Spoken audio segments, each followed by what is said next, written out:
एक शांत जंगल में एक दयालु सांड रहता था। उसका घर छोटा था। वो सादा खाना खाता था। रोज वो प्रार्थना करता और लोगों की मदद करता था। एक साल फसल अच्छी हुई।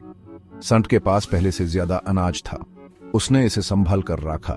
वो इसे जरूरतमंदों के साथ बांटना चाहता था। संत सादगी में विश्वास रखता था। वो जो उसके पास था उससे संतुष्ट था। उसे दूसरों की मदद करने में खुशी मिलती थी। सब उसकी इज्जत करते थे। एक दिन संत ने कुछ अजीब देखा। कुछ अनाज गायब था। उसने अपने दबे चेक किए, वो डेफिनेटली कम था।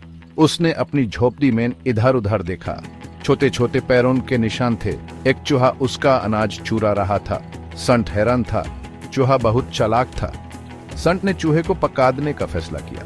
उसने अलग अलग ट्रैप्स ट्राई किए, लेकिन चूहा बहुत स्मार्ट था। वो हर बार बच निकला। संत परेशान था। चूहा सारा अनाज खा रहा था। यूस जल्दी से कोई सोल्यूशन ढूंढना था। यूस चूहे को आउटस्मार्ट करना था। सांट ने बहुत सोचा। वो इतने छोटे और चालाक जानवर को कैसे आउटस्मार्ट कर सकता था। यूस एक आइडिया आया। उसने थोड़ा सा अनाज लिया। उसने इसे फ्लोर पर बिखेर दिया, जो एक खाली पोट तक जा रहा था। संत ने आशा की कि चूहा ट्रेल फॉलो करेगा। अगली सुबह संत पोट के पास दौड़ा। सक्सेस! चूहा अंदर स्टक गया था। वो अनाज फॉलो करके पोट मेन गिर गया था। संत को राहत मिली। उसने फाइनली चूहे को आउटस्मार्ट कर दिया था। उसने अपनी विजडम यूज करके प्रॉब्लम सॉल्व कर ली थी।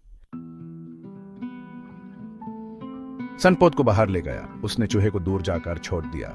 वो जानवर को चोट नहीं पहुंचाना चाहता था। उसने एक वैल्यूएबल लेसन सीखा था।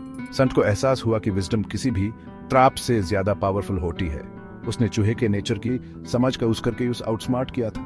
संत अपना सादा जीवन जीता रहा। वो चूहे का लेसन कभी नहीं भूला। उसने सीखा कि छोटा से छोटा जानवर भी ह्यूमन कुछ इंपॉर्टेंट सीख सकता है।